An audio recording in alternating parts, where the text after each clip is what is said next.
Assalamualaikum.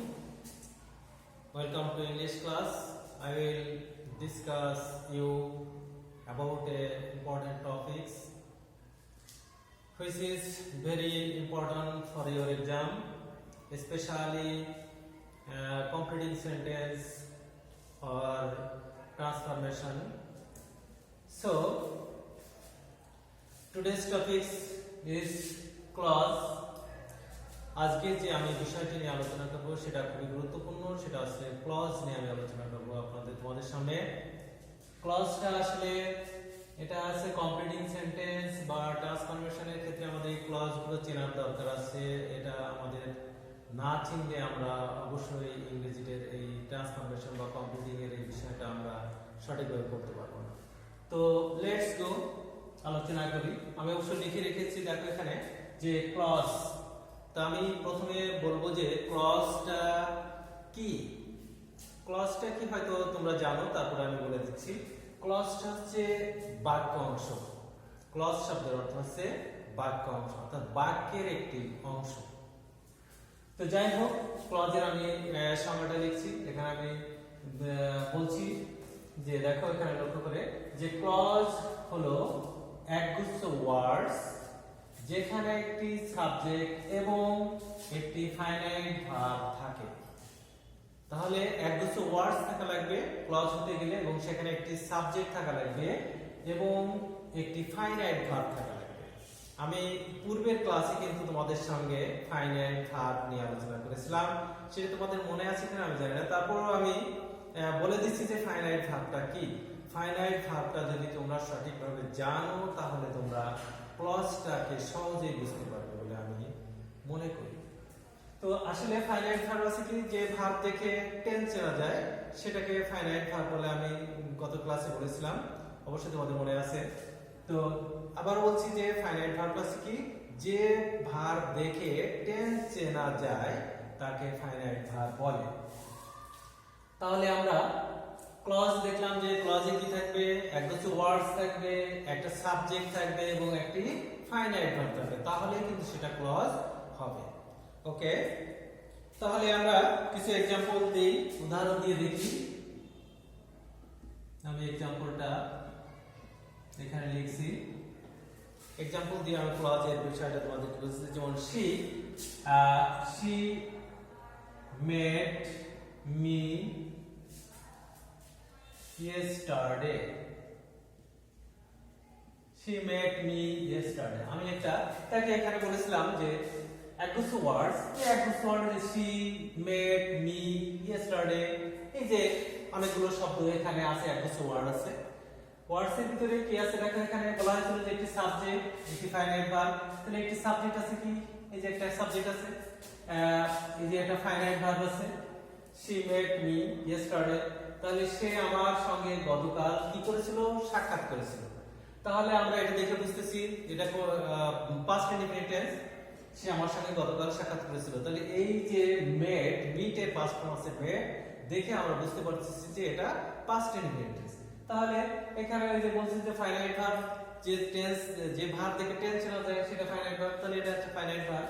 এই যে finite verb আছে, একটা সাবজেক্ট, একগুচ্ছ ওয়ার্ডস এই যে দেখা যাচ্ছে। ওকে, তাহলে এটা বুঝতে পারলে। নাম্বার 2 আমি আরেকটা উদাহরণ দিচ্ছি যে সেটা তোমরা কিভাবে বুঝবে। যেমন if she দেখো এখানে if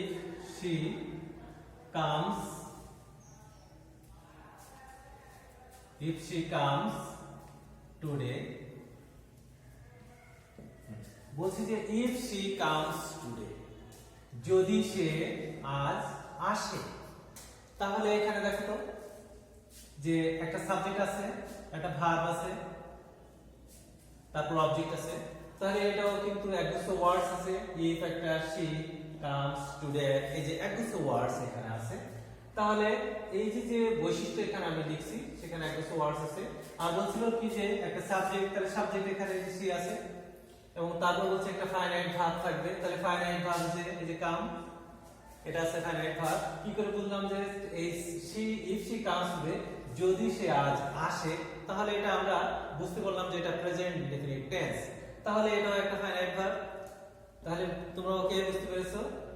লেটস, তাহলে আমরা পরবর্তী এসে যাই। আমি এটা মুছে ফেললাম।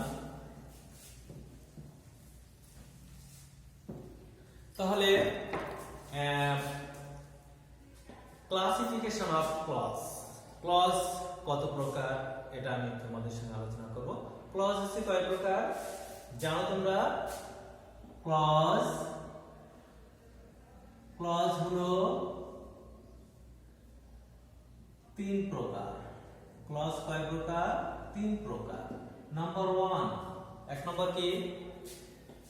এক নম্বর হচ্ছে ইন্ডিপেন্ডেন্ট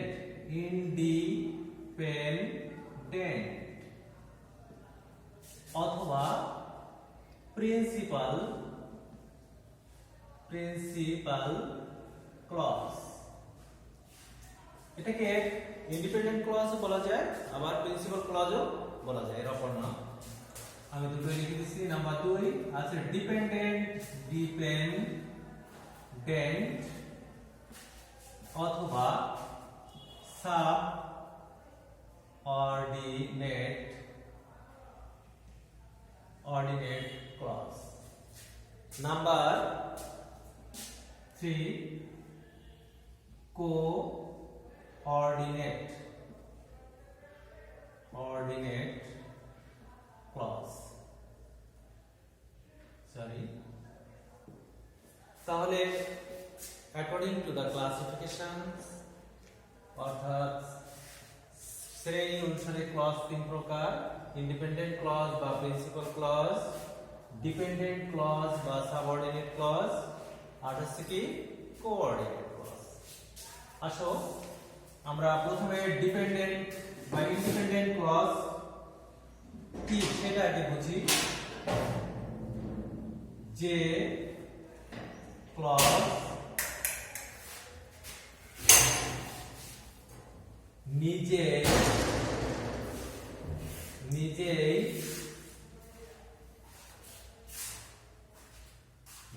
ক্লজ নিজেই তার অর্থ পুরোপুরি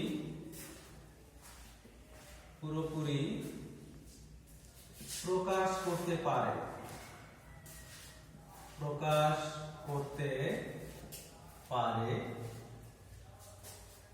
করতে পারে এবং অন্য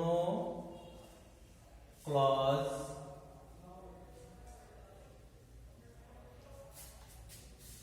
এর উপর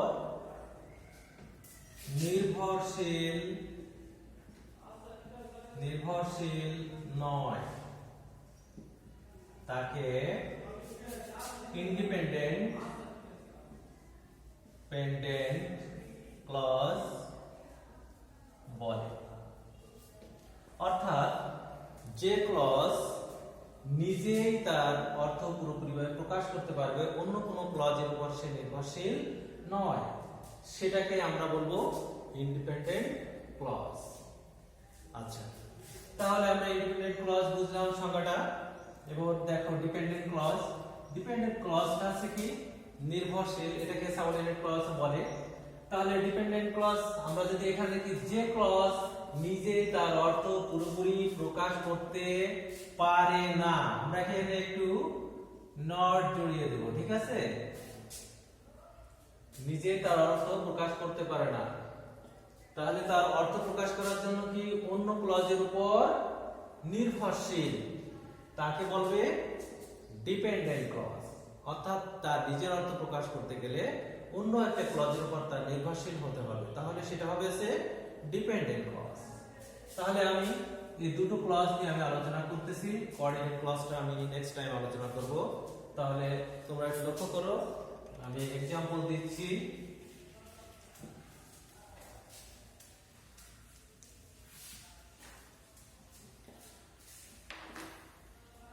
as number 1,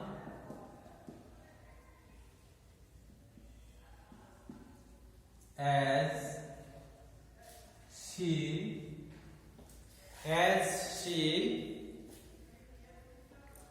knows English, K-N-O-W-S, knows English, E-N-G-L-I-S, she will get a good job. দেখো এখানে as she knows English, she will get a good job. তাহলে এখানে এই যে একটা ক্লজ এবং একটা ক্লজ, অর্থাৎ ক্লজ হয়েছে কিনা দেখো তোমরা। ক্লজে বলেছিলাম যে যে ভার্ব দেখে টেন্স চেনা যায় সেটাকে সেই ক্লজের ভিতরে একটা ফাইনাইট ভার্ব থাকবে, একটা সাবজেক্ট থাকবে এবং সেটা দিয়ে আমরা টেন্স চিনতে পারবো। দেখো এখানে as she knows English, যেহেতু সে ইংরেজি জানে, she will get a good job, সে একটা ভালো চাকরি পাবে। তাহলে এখানে দুটো ক্লজের ভিতরে কোনটা ডিপেন্ডেন্ট ক্লজ এবং কোনটা ইন্ডিপেন্ডেন্ট ক্লজ, তাহলে আমরা এখানে ক্লিয়ার হতে পারি। দেখো এখানে as she knows English, যদি সে ইংরেজি জানে তাহলে জানলে কি হবে? এটা কি পুরোপুরি অর্থ প্রকাশ পাচ্ছে? না, পাচ্ছে না। আচ্ছা দেখো, she will get a good job, সে একটা ভালো চাকরি পাবে, এটাকে কিন্তু অর্থ প্রকাশ পাচ্ছে যে সে একটা ভালো চাকরি পাবে। আর আমরা যদি যেহেতু সে ইংরেজি জানে, তাই কি ইংরেজি জানে, এটা দিয়ে পুরোপুরি অর্থ প্রকাশ পাচ্ছে না। কেন? এইটার উপর, এই ক্লজটার উপর তাকে নির্ভর হতে হচ্ছে। তাহলে এটা হচ্ছে কি ডিপেন্ডেন্ট ক্লজ, ডিসি অর্থাৎ ডিপেন্ডেন্ট ক্লজ, আর এটা হবে কি ইন্ডিপেন্ডেন্ট ক্লজ। এটা হবে ইন্ডিপেন্ডেন্ট ক্লজ। ওকে, তাহলে আমরা বুঝলাম যে এইটা হচ্ছে, এটা পুরোপুরি অর্থ প্রকাশ পাচ্ছে না, তাহলে এটা হচ্ছে ডিপেন্ডেন্ট ক্লজ। আর এটা দিয়ে হচ্ছে কি she will get a good job, সে একটা ভালো চাকরি পাবে, এটা হচ্ছে ইন্ডিপেন্ডেন্ট ক্লজ। ওকে, তাহলে আমরা অবশ্যই সেন্টেন্স বুঝতে পারবো যে এটা ডিপেন্ডেন্ট আর এটা হচ্ছে ইন্ডিপেন্ডেন্ট। তাহলে ক্লিয়ার হয়ে গেছে? ওকে, থ্যাঙ্কস। নেক্সট আমরা আরেকটা উদাহরণ দেখি। এই যে এখানে একটা লিঙ্কার আছে as, অবশ্যই লিঙ্কিং ওয়ার্ডস গুলো ক্লজে থাকবে। যেমন since, as, though, although, so that, if R unless, অনেক কিছু আছে। এইগুলো না থাকলে কিন্তু আমরা ক্লজ কিন্তু ফাইন্ড আউট করতে পারবো না, ঠিক আছে? তো নেক্সট টাইম দেখো আমরা আরেকটা एग्जांपल দিছি। if she